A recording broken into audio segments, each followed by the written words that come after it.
Thank you, President. From the representative of Egypt. Thank you, Mr. Chair, for giving Egypt the floor in order to exercise the right of reply against the allegations by the Ethiopian delegation. First of all, our stance regarding the Ethiopian dam is very clear and was stated by our Minister of Foreign Affairs this afternoon in the general debate.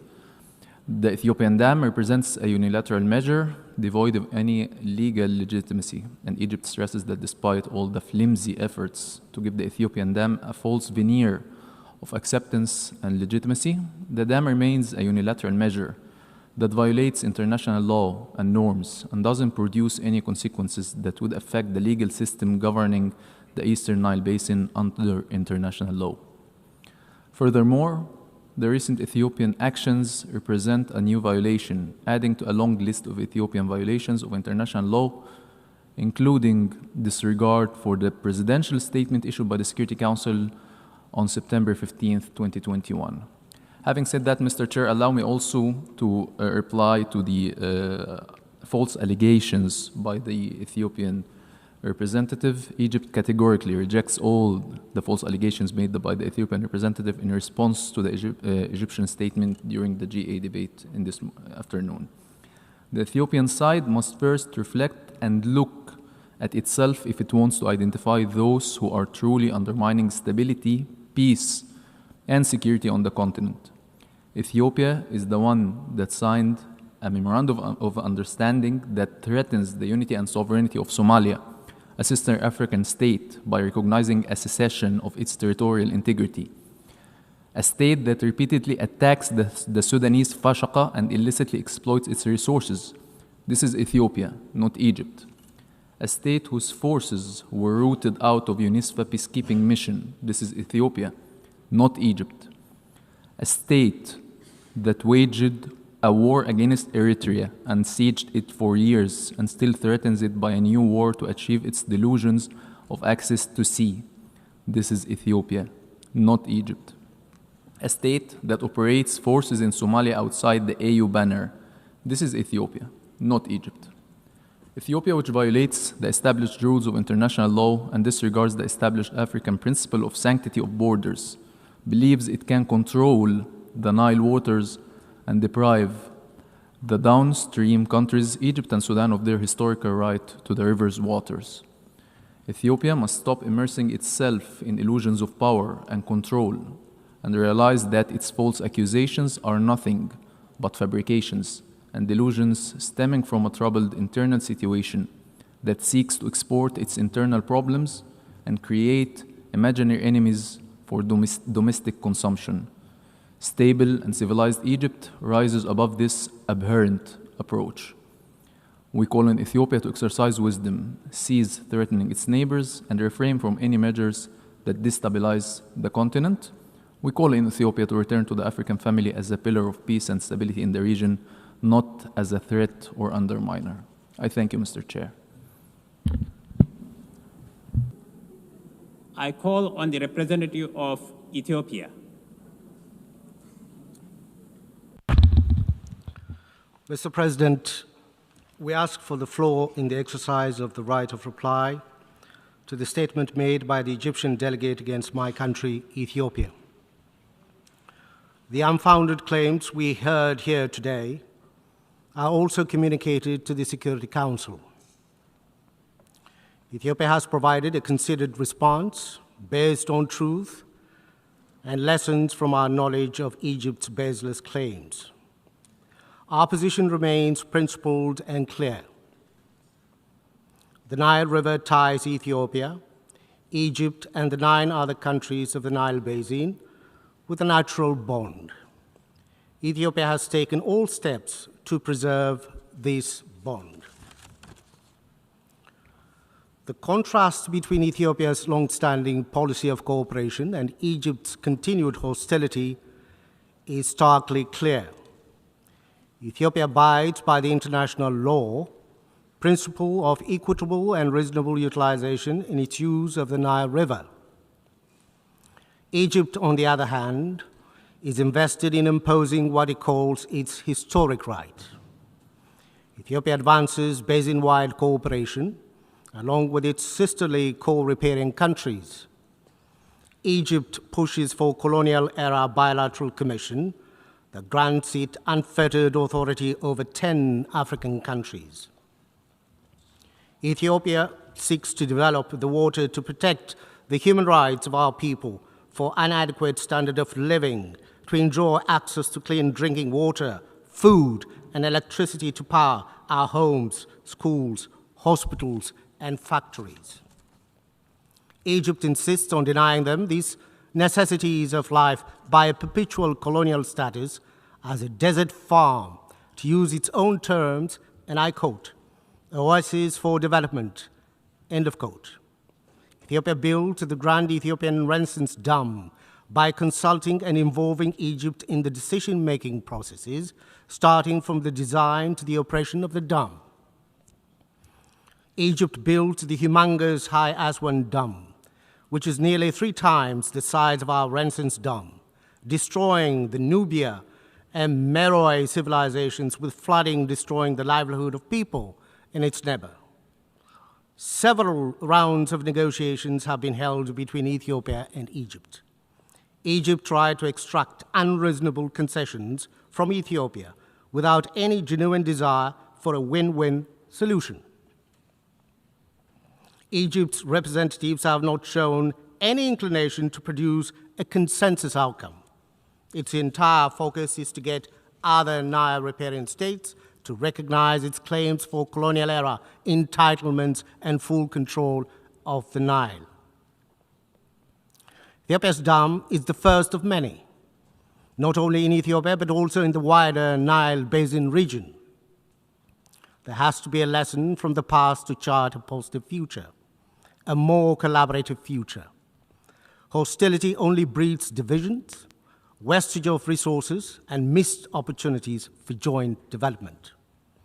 Ethiopia has redoubled its efforts to ensure regional peace and security, shoulder to shoulder with its neighbors, to restore peace, advance integration, and economic development, and in the fight against terrorism. Egypt, on the other hand, is disrupting these regional efforts, shipping in arms and supporting belligerents and making diplomatic solutions impossible in its neighbors to the south and west. There's no parallel comparison between my country, Ethiopia, and Egypt. Our determination to forge cooperation emanates from the just nature of our cause and action. It's influenced by the timeless bond and shared future we enjoy with our neighbors. When we exchange this word in this August Assembly, it is only because we are compelled to do so. Egypt's attempt to internationalize one hydroelectric dam, one African river, is only another case of exploiting this platform for narrow political purposes and a cover-up for national and regional preoccupations. This is one among several factors that contributed to the challenges the United Nations is facing in developing on its mandates. We thus encourage Egypt to play a constructive role in building a future of shared prosperity. I thank you, Mr. President. President. I call on the representative of Egypt for a second intervention. Thank you, Mr. Chair, once again for giving Egypt the floor. Mr. Chair, we are not willing to dwell more on the continued fallacies posed by the Ethiopian delegation. However, we are going to reiterate our position and stance. We affirm Egypt's firm position of rejecting all unilateral Ethiopian measures on the Nile River and not accepting them or their consequences for the existential interests of the peoples of the downstream countries, Egypt and Sudan.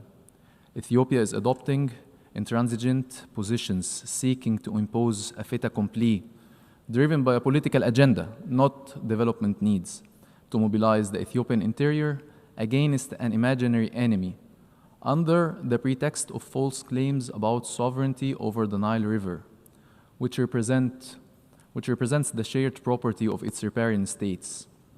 Since the unilateral launch of the Ethiopian Dam project and over the past years, Egypt has exercised the utmost restraint and chosen to resort to diplomacy and international organizations, including the United Nations.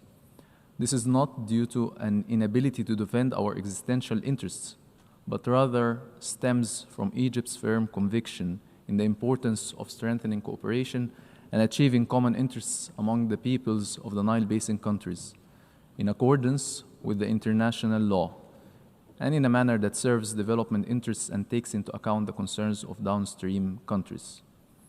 And hereby, Mr. Chair, we continue to maintain the right to reply to the illegal Ethiopian unilateral measure by all the necessary means enshrined in the international law and the UN Charter.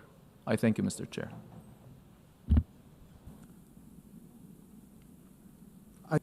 I now call on the representative of Ethiopia for a second intervention.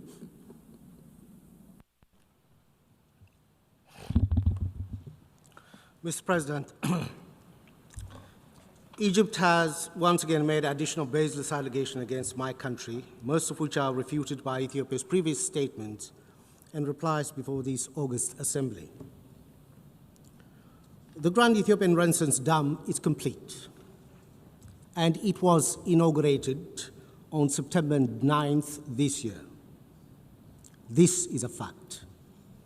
The dam is generating electricity.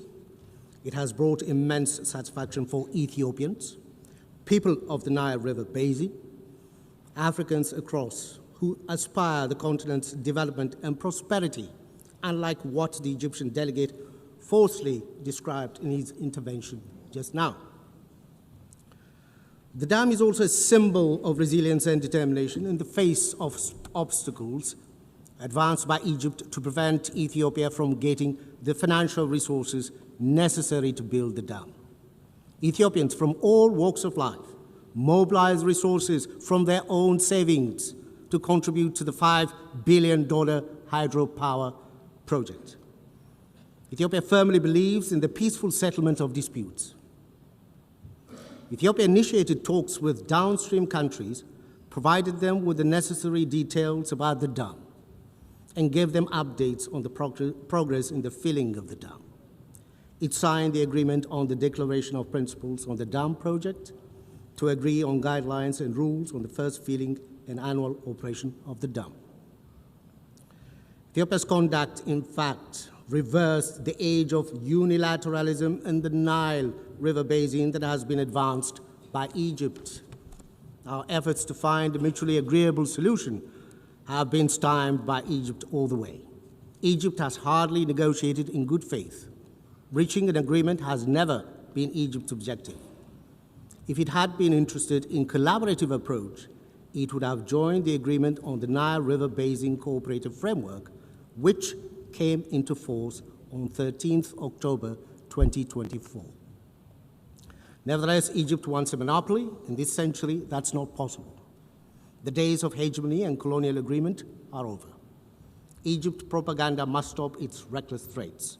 Countries sharing such a precious resource as water are not expected to propagate hostility. If Egypt is interested in genuine cooperation, it will find Ethiopia as a partner.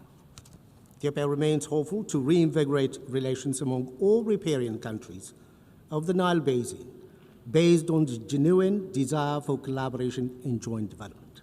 I thank you, Mr. President.